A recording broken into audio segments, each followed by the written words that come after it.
Alright, Shalawam. I want to give all praises to Yahweh Ba'Hashem, Yahweh Shai Ba'Hashem, Rachak Kodash. Double honors to the apostles and elders, a great millstone who rule well. Peace and salutations to you, sincere Akim out there pushing the truth across the four corners of the earth. And just wanted to jump into a few scriptures because, as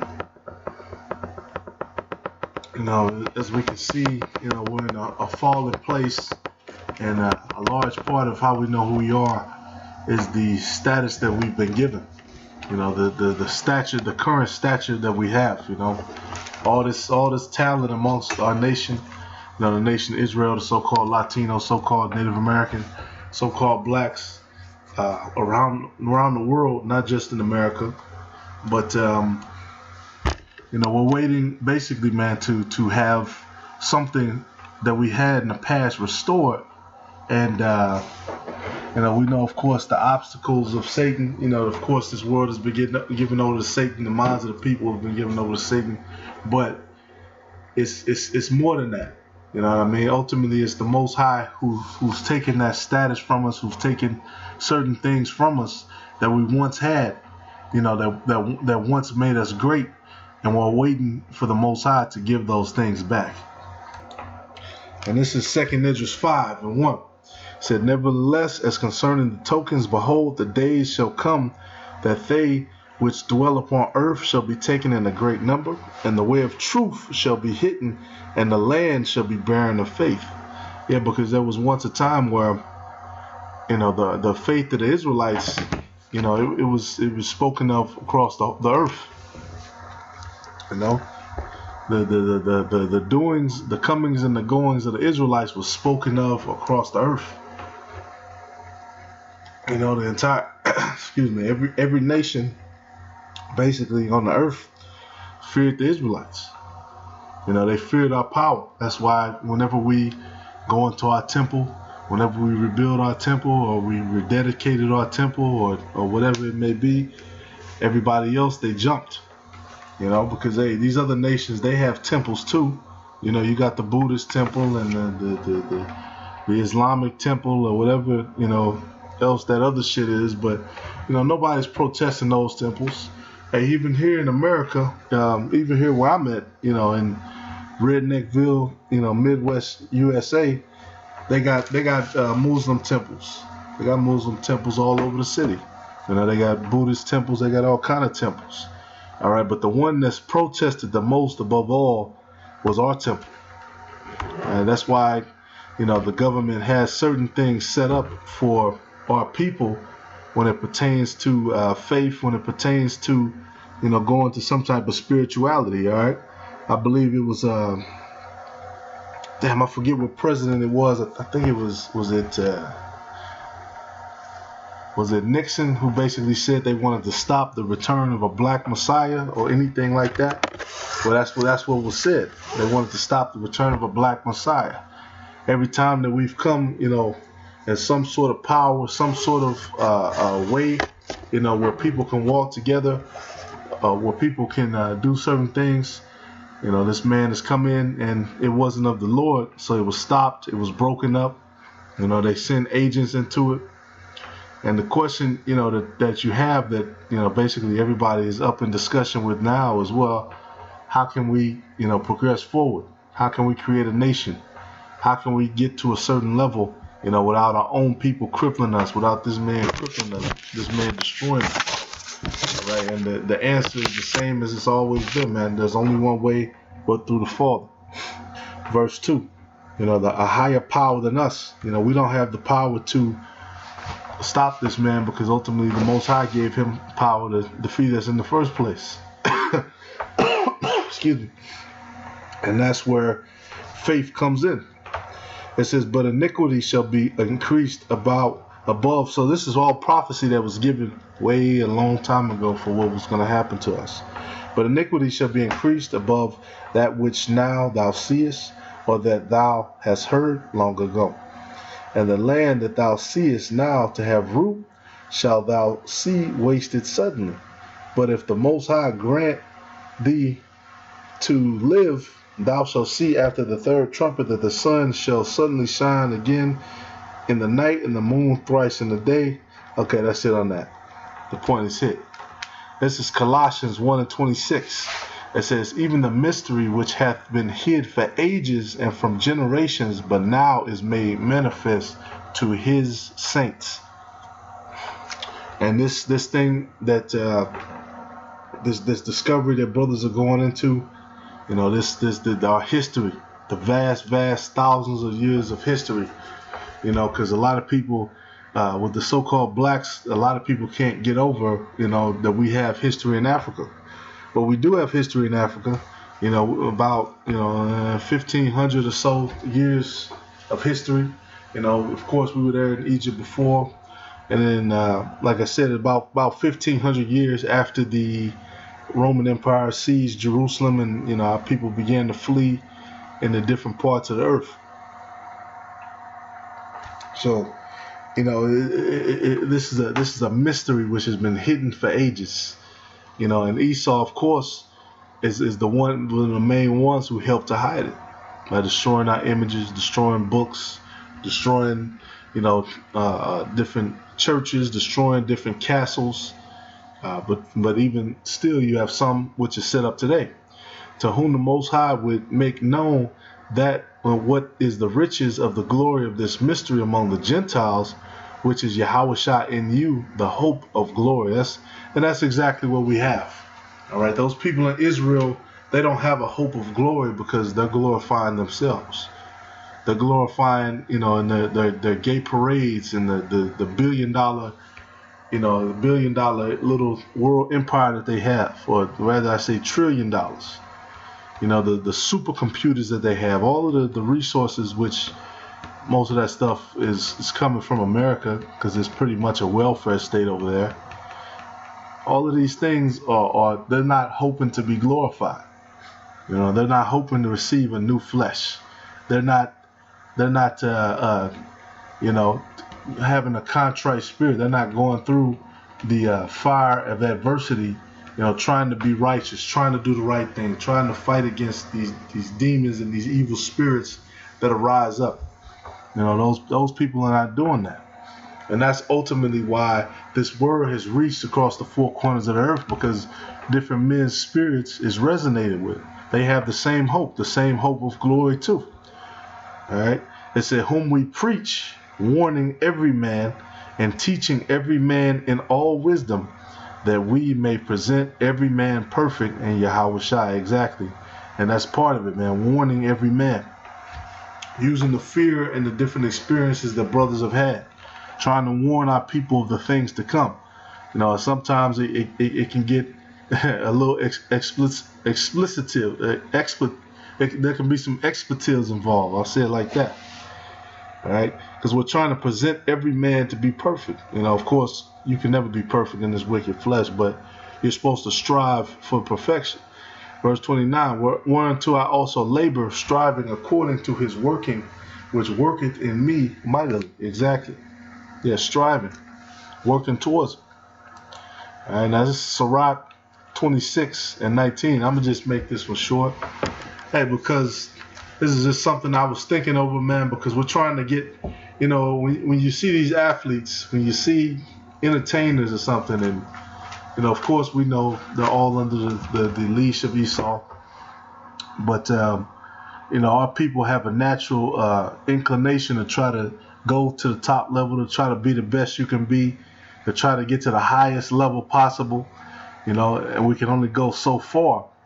And, the narrative is that it's okay to, basically it's a green light against us. All right, not just so-called blacks, but Native American and Latino people as well, because they've been separated for us for a couple of thousands of years as well. All right, and yeah, yeah. That's the narrative that's placed here in America. When you see us on the news, when you see us, in these videos, when they try to talk about us, or when they present somebody who represents us on national television, the narrative is that, we're some subspecies, we're some weak people, when the scriptures just told you Hey, the Lord, hey, he said it's the mysteries which are given to us are being made manifest to his saints. And that word for saint, I believe it's Santos. No, Hagios. Hagios. Hagios. Sacred. Most holy thing. Yep. It's talking about the Israelites. It's talking about us. Most holy thing, a saint. We're his holy people. And the scripture tells us that. Sirach 26:19, it says what? My son, keep the flower of thine age sound and give not thy strength to strangers. Yeah, because you got a lot of people who try to come with the argument, well, look, we're all just one race. There's no race but the human race. But meanwhile, behind the scenes, they're getting all kind of white privileges and giving each other all kind of, extras and goodies, and you're trying to work, twice as hard just to get half as much. All right. And the scripture says what? Give not thy strength to strangers. Keep the flower of thine age sound. And brothers have been bringing out, certain herbal remedies, certain eating practices that brothers need to have, certain disciplines that brothers should go into, the herbs, the different smells, the different, stones, all of these different things, man, to keep the flower. Because men, we have a flower of our age. Women, of course, they have the flower of their virginity, but then you have the fruit of your strength. And the flower of your strength, that represents the flower of your age, that represents your strength. The glory of a young man is his strength. The glory of an old man is his wisdom. All right, and that it says, verse 20, when thou hast gotten a fruitful possession through all the field, sow it with thine own seed, trusting in the goodness of thy stock. Yeah, exactly. And that could be that could be used to explain, what happens when you get, a beautiful woman.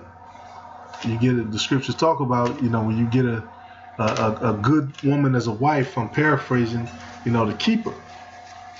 So we were supposed to, and that's a commandment from the beginning. We were supposed to go forth and be fruitful and multiply. So, hey, when you get a fruitful possession, sow it with your own seed, trusting in the goodness of thy stock. Yeah, exactly. So we're supposed to trust in the goodness of our stock, and the stock is another word for your lineage, your seed. So thy race which thou leavest shall be magnified, having the confidence of their good descent. And this is something this is how we know, another ways we know through the Spirit that the Bible is true. All right, because the Lord magnified us. He's magnified us from the beginning, and then we're supposed to have the confidence because He's preserved all of the things that we had, well, the most important ones from the ancient world, to bring them back. You know what I'm saying? The Elam, the Elamites, the Ammonites, all these other countries, they're mentioned in the scriptures too.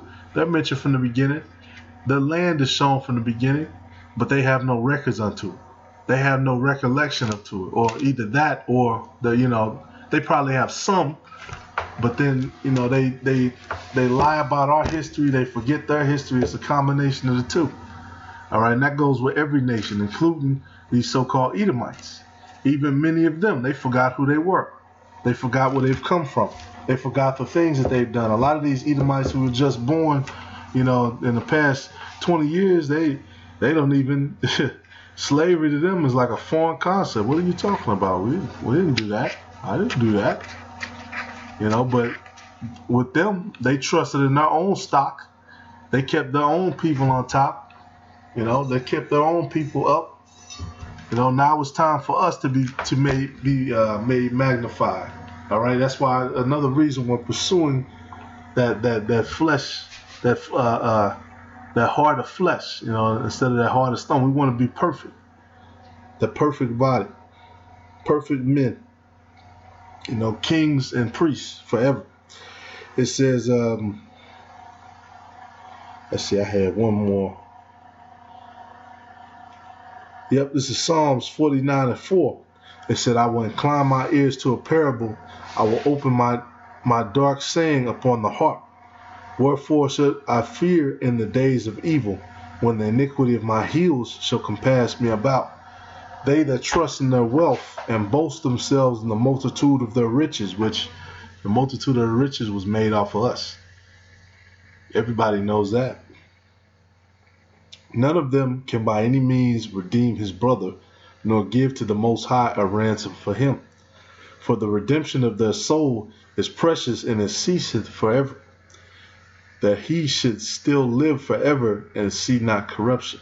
For he seeth that wise men die, likewise the fool and the brutest person perish, and leave their wealth to others. Their inward thought is that their houses shall continue forever, and their dwelling places to all generations. They call their lands after their own names. Exactly. And who's doing that? Because many nations have ruled the world, and maybe they changed the name of some places here or there, but we know from the scriptures certain cities they left alone. Certain ancient cities you leave alone. Even if Israel, because a lot of Israel, which was given to us from the beginning, the Canaanites called it after them, but we changed it to our land. But that doesn't mean we're wicked. That means that we're taking the thing that the Most High appointed us to have. All right. This man Esau, every continent is named after him. Every every main place, is pretty much named after him. Now he took some names from Gad, Reuben, and the northern kingdoms. You got some places which are named, Nevada and Mexico, and there's other countries, other cities which are named after words from Gad and Reuben and the northern kingdom. But for the most part, he's named everything after himself. All right, so you can clearly see that's talking about Esau. It's talking about the wicked. They called the lands after their own names, which the land already had a name. You don't even know it. We don't even know what the old name was, because it was done away with. The history was changed. Nevertheless, man being in honor abideth not. He is like the beasts that perish. This is their way. This their way is their folly. Yet the posterity approve their saying, Salah. Exactly. And that's basically what that's basically a confirmation. Everything that this man is doing is folly. Everything that this man is doing is contrary to the scriptures. I'm going to jump down. It said, verse 15, but the Most High will redeem my soul from the power of the grave, for he shall receive me. Be not thou afraid when one is made rich, when the glory of his house is increased. And when he dieth, he shall carry nothing away. His glory shall not descend after him.